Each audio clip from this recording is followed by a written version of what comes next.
જય શ્રી કૃષ્ણ, જય માતાજી। કેમ છો બધા? મજામાં? તો સ્વાગત છે તમારા આજના નવા વિડીયોમાં।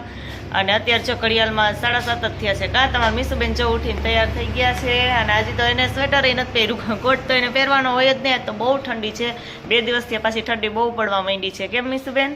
હે તો એને તો ઠંડી લાગતી જ ન હોય, કોક દીક જ લાગે ને, એને ઠંડી કોઈ દી લાગતી જ નથી એમ। તો એ જો તૈયાર થઈ ગઈ છે અને હવે બૂટ પહેરવાનું બાકી છે, તો ફટાફટ બૂટ પહેરી લઈએ।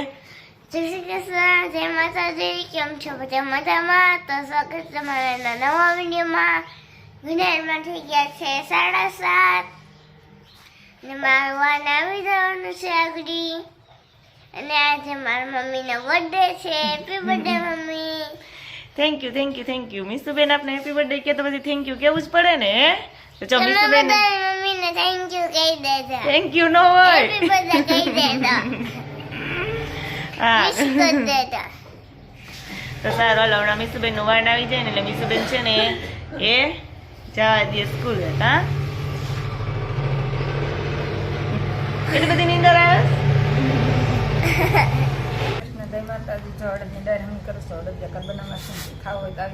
હા, અડદિયા બનાવવા છે ને, તો હવે મારી મમ્મી જોઈ કે ડાયર છે ને, એ ડાયર તો અમારે હતી જ ઘરની, તો એ હમી કરી નહીં કે હવે ઘંટીમાં દળી નાખવું અને પછી બપોર પછી આપણે અડદિયા કે બનાવી નાખશું। અડદિયા જોકે વહેલા જ બનાવવાતા હતા, કંઈ ટાઈમ મળ્યો જ નહીં અને આમાં મોડું જ થતું ગયું। હમણાં એક દી મીસું કે મમ્મી અમારા ટીચરે 2 વખત ખાઈ લીધા હો અડદિયા, કે આપણે કેદી બનાવવાશે? જોકે એને તો એવું ગળ્યું ને એવું ઓછું ભાવે છે એટલે એ તો ખાય નહીં આપણે, પણ તોય એને એવું એમ કે બધાય બનાવે ને એટલે આપણે બનાવવા છે એમ।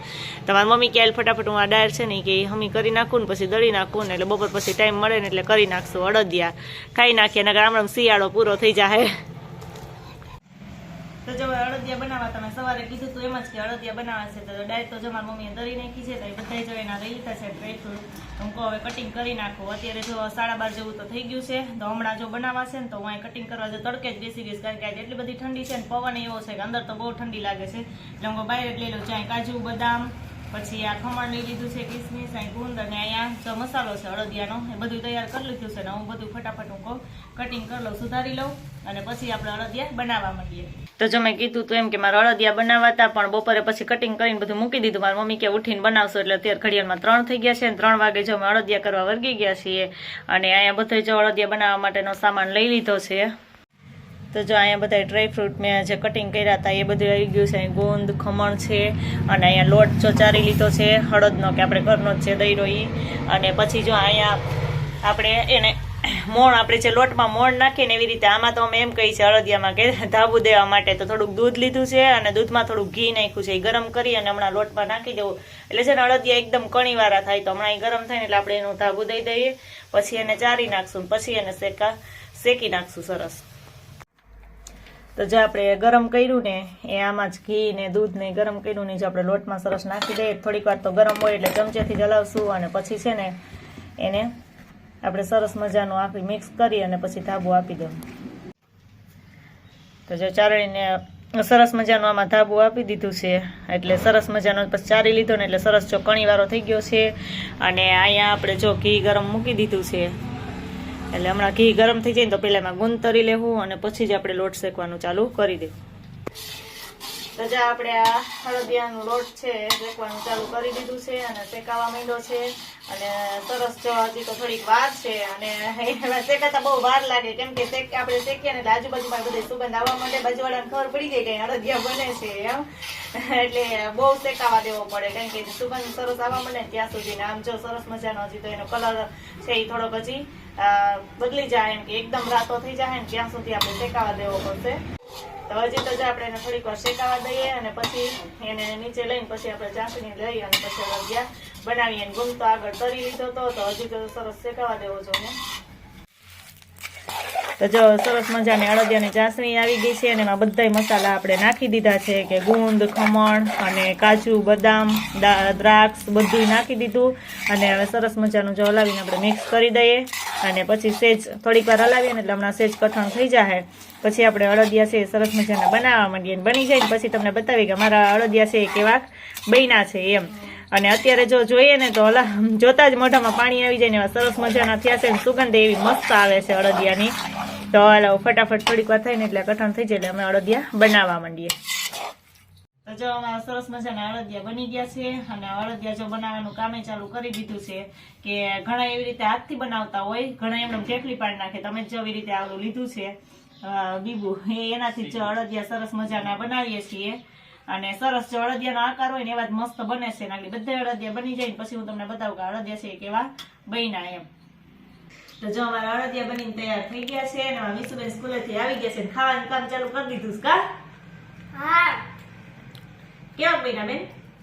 મસ્ત મસ્ત બન્યા છે. વિશુબેન ચાખીને કેવા વિશુબેન કહે ને કે કેવા બન્યા છે, મસ્ત બન્યા કે એટલે ઈ મસ્ત જ હોય. કા તો જો સરસ મજાના અળદિયા બની તૈયાર થઈ ગયા છે અને આટલા બન્યા છે અને એમાં એક બે તો ખવાઈ ગયા. એ બધા હેઠા કરતી તમારા વિશુબેને જો અળદિયાના અહીંયા આટલા આમ શું કહેવાય કટકા કરી નાખે. એમ ન કરાય ગાંડી. એ અળદિયો ખાઈશ ને અંદરથી કાજુ ને બદામ ને બધું કાઢી નાખે છે કે મને આડું આવે ઈ કે. એવું બધું જે હારું હારું હોય ને એને આડું આવે છે. કા એમ શું થાય ને આડું આવે? દાંત નથી, દાંતમાં ચાવી નાખાય હે. નો સ્વાદ આવે હા એમાં એને કઈ સ્વાદ જ નથી આવતો એટલે એવું એને કઈ ન ખાવું એટલે એ બધું એ જો એવું કાઢી નાખે અને પછી બે ત્રણ ભાંગી નાખ્યા. જે અળદિયા થોડીક વાર છે સેજ ઓલા છે આમ કે એમ તો સરસ થઈ ગયા છે. પછી આને આપણે ડબરામાં ભરી દેવું. હજી થોડાક આમ ઓલા સેજ લાગે કઠણ થઈ જાય પછી ડબરામાં ભરીને પેક કરી દેવું. પછી મૂકી દેવાના. પછી જેને ભૂખ લાગે એને ખાવાના. વિશુબેન ને નહીં કેમ નો ભાવે? જો એને એવી ગળી વસ્તુ ઓછી જ ભાવે. આપણે અડધો અળદિયો ખાધો ને મૂકી દીધો અને ઓમ એમ કીધું મસ્ત બન્યા છે પણ એને એવું કઈ વસ્તુ ઓછી કે જે ખાવા જેવું હોય ને કે સાચું ખાવાનું છે એમાં એને ન ભાવે. કેમ કે ભાવે? હાલો તો એને હોમવર્ક કરવાનું છે તેનું હોમવર્ક કરી લઈએ. મારે રસોઈનો ટાઈમ થઈ ગયો છે તો હું ફટાફટ રસોઈ મારી બનાવી લઉં કેમ કે 5:30 તો થવા આવ્યા છે એટલે રસોઈ તો વહેલી જોઈએ. હમણાં તો દિવસ લાંબા થાય છે એટલે સમય ઘણો વધે છે. નકર તો 6 ન થાય તો અંધારું થવા માંડે. હમણાં તો 5:30 જેવું થયું ને હજી તો સસ્તે તડકો આવે છે એટલે હાલો ફટાફટ અળદિયા મૂકી. જો અત્યારે અમારે જમવામાં પાઉંભાજી છે અને હું વિશુબેન બે જમવા બેસી ગયા છે. કા વિશુબેન? એને તો જો પાઉંભાજી છે તો કેળું લઈ લીધું છે કારણ કે એને એવું જ બધું ભાવે છે. મારા મમ્મીનો બર્થડે છે ને તો એને પાઉંભાજી અમે લઈ લીધી છે. હા આજે પાઉંભાજીની પાર્ટી કરી નાખી છે કારણ કે આપણે તો વિશુબેનના બર્થડેની જેમ કેક ને એવું તો હોય નહીં. કા વિશુએ લઈ દીધી નહીં નકર હું ખાત કેક. મેં લીધી મારા હાથું. હા એને નાની આવી છે પેસ્ટિયાસ ને કેક એને માટે લીધી છે.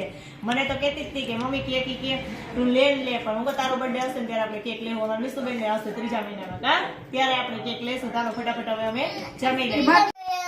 કેક લીધી હતી હા એના માટે લીધી અને તરા લેવી હતી. મેં તો ના પાડી એટલે કે હું મારા માટે લઈ તો એના માટે એના લઈ લીધી છે અને હવે એકલી ખાઈ જાય. એકલી ખાઈ જાય ભાઈને દઈશ. એકલી ભાઈને ન દે. ભાઈને નહીં, કોઈનો ભાગ નહીં. ઈ એકલી ખાવાની વસ્તુ આવી હોય ને એમાંથી કોઈને દેવાનું જ ન હોય. કાંઈ એને એકલી જ ખાઈ લે. આ તો હાલો ઈ ફટાફટ એની કેક ખાઈ લે અને પછી આ સાથે આજનો વિડીયો અહીંયા પૂરો થાય છે.